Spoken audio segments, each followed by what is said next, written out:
On a rainy morning, a tired bus driver is pressured when teenagers refuse to pay, until a cook steps on and quietly covers their fare and buys a stack of extra rides for strangers. The shocking part is that he uses his rent cash to do it, even though he can barely afford his own life. The bus's mood changes, small kindnesses ripple through the week, and everyone leaves a bit lighter without anyone making a speech. Before we get started, tap like, share, and subscribe to join the journey. And tell me, where in the world are you watching? Drop your country below.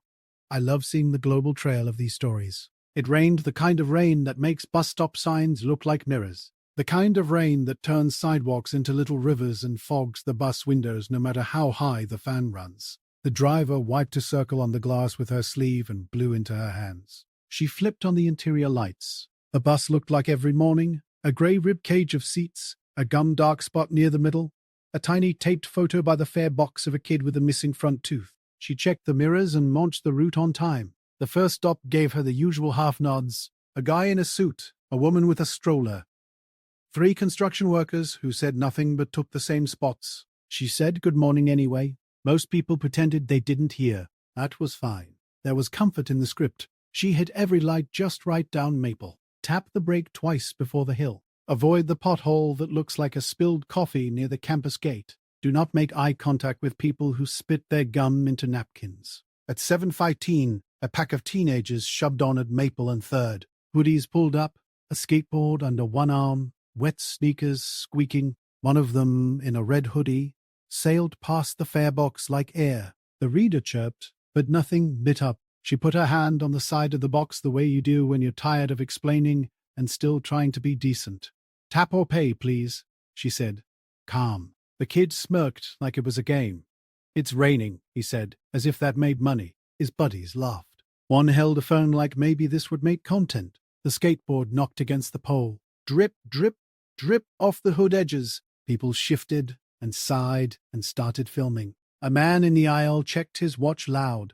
"Some of us have places to be," he said to nobody in particular. The bus hissed, like it was tired too. The radio on the driver's hip said something in low code about a fare check near the next stop. She knew what that meant. If she rolled into a check with unpaid riders, she got a note on her record. Notes stacked. Notes became shifts nobody wanted. She could call it in and wait. Waiting stacked minutes. Minutes became complaints. She had a whole mental map of tiny choices and how they landed in her inbox later. There was a stroller waiting on the curb at the next block, and the rain was picking up like it was trying to show off. The kid in the red hoodie planted himself in the standing area and looked straight ahead. He had the stubborn calm of somebody who had practiced at no. "Come on," the man with the watch said. "Just drive." She thought about her kid's science fair tonight and the way the poster board was still blank in the corner of the living room. She thought about the time she got written up for letting a man ride who said he had a doctor appointment and nothing on him but coins that smelled like pocket lint and soap. A man in a grease-stained grey shirt squeezed on with a paper sack. He had a black apron tied in a crooked knot and 4 little burns on his forearm that looked like stars. His hair was short and damp, like he'd worn a hat all night. He smelled like onions and hot grill and the inside of a diner. He took in the door scene without much surprise, like this was also part of his morning. He pulled a folded stack of damp bills from his apron. "I got him," he said, not loud. He fed 2 singles into the box. The machine ate them slow, one at a time, like it had never seen money before. The light turned green. The kid's mouth opened like there was a loud thing coming. Nothing came out. The man in the grey shirt didn't look at him. He looked at the driver. "Can you print a few extra?" he asked. For whoever. She frowned because that wasn't how it worked. Not really. But she could hit the button for single rides. It would spit thin little tickets with timestamps. She glanced at the mirror, at the kids, at the man. He was counting. The singles, 5s, a 10. The edges of the bills were soft. He didn't ask how much was enough. He fed the machine until it printed a small stack. She slid them under the coin tray. "If someone's short," he said, scratching the back of his neck, "if it rains again." The air changed, like when a door finally latches. The bus relaxed. People put down their phones. The man with the watch stopped saying things to the air. The kid in the red hoodie pushed his skateboard back with a foot and mumbled, "Thanks." It came out shaped like a cough, but it counted. His buddies found their voices and made them quiet. The driver nodded once. She didn't do speeches. She flipped the wipers up one notch and pulled away from the curb. The stroller got a spot. Water streaked fast off the side windows, and the bus made that satisfying click over the painted lines. On schedule now. The little tickets under the coin tray looked like fish scales. He sat in the sideways seat and stared at his hands. His nails had grease under them that didn't scrub off, no matter what you soaked in. The paper sack at his feet had a corner dark with oil where a burger had leaned too hard. His phone lit with rent due by 5, and then again with you good. From a number labeled Sis. He didn't open either. He had a white envelope in his apron pocket with RENT written in pen on it. The envelope was thinner now. He felt the thin part without touching it. He had worked the flat top all night, listening to orders he could do in his sleep. He had burned his wrist on the oil edge reaching for a basket. He had not sat down since yesterday. Not really. When he climbed the bus step, his knees had made a sound. He was counting hours until noon when he would blacken more chicken and then count tips and then maybe sleep, if his upstairs neighbors didn't decide to argue in the hallway again. At the next red, the driver rolled her wrist and winced. It was a small move, quick. She kept her face quiet. The radio crackled and quieted. On the dash, next to the photo of the gap-toothed kid, sat her lunch, a banana with one bruise. There was a sticky note under it, "Remember poster board." In her pocket was the cheap pen she used for all the little things, the ones that never got to be emergencies, but could still pile up and make a person feel like an avalanche.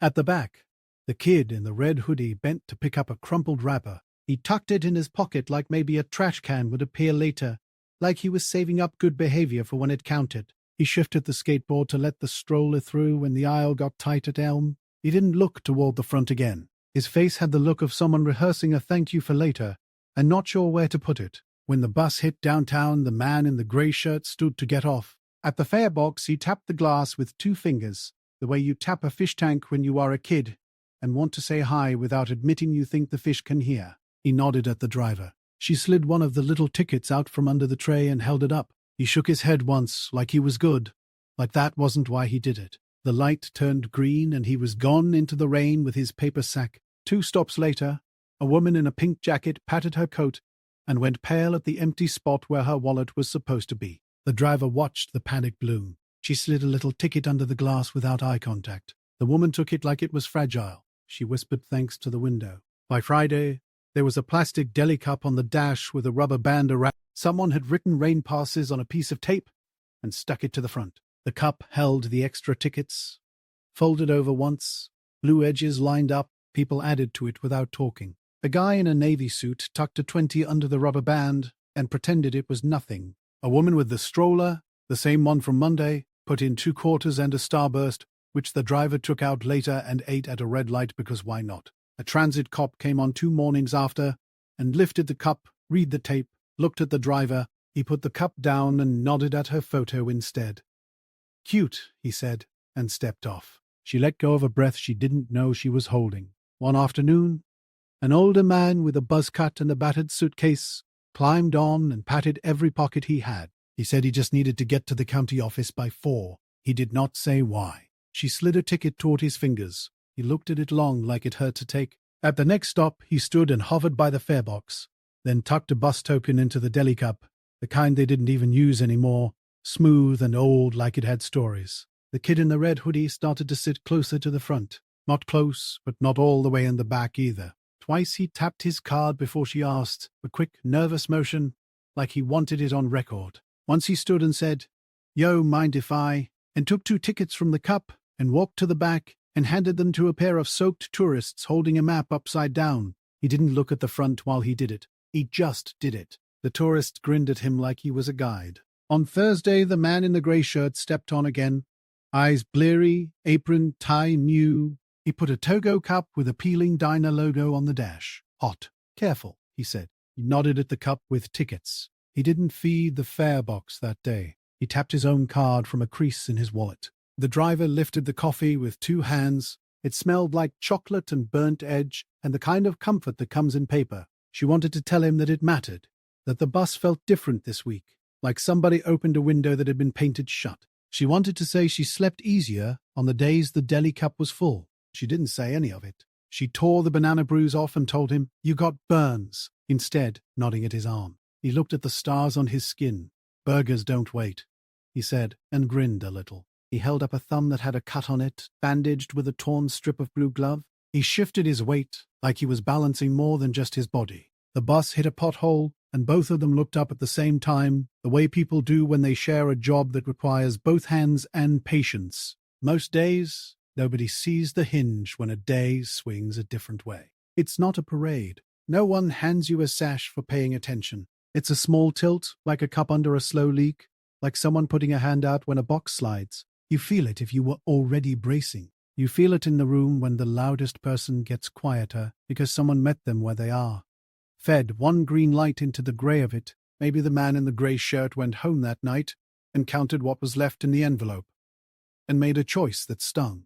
Maybe his sister called and he said he couldn't come yet, that he had to make rent first, and she sighed but understood, because that's what families do when there is never quite enough. Maybe the kid in the red hoodie found a wrinkled dollar in his pocket at lunch and set it in the deli cup later without making it a thing. A week passed. The rain didn't let up, but it forgot to be angry about it. The bus windows fogged and cleared and fogged again. People found the cup without anyone telling them where to look. The driver stopped bracing so hard at Maple and 3rd. She braced enough to be careful and not more. She got to the science fair. The poster board was lopsided. The volcano worked anyway. Sun coming low through the windshield lit the blue edges of the cards. The rubber band shined where it was stretched. The bus hummed at idle. Outside, puddles threw little sky back at the light. A hand reached up and pulled the stop cord. It clicked, gentle. The driver tapped the brake twice, the way she always did, and the little stack on the dash did not slide.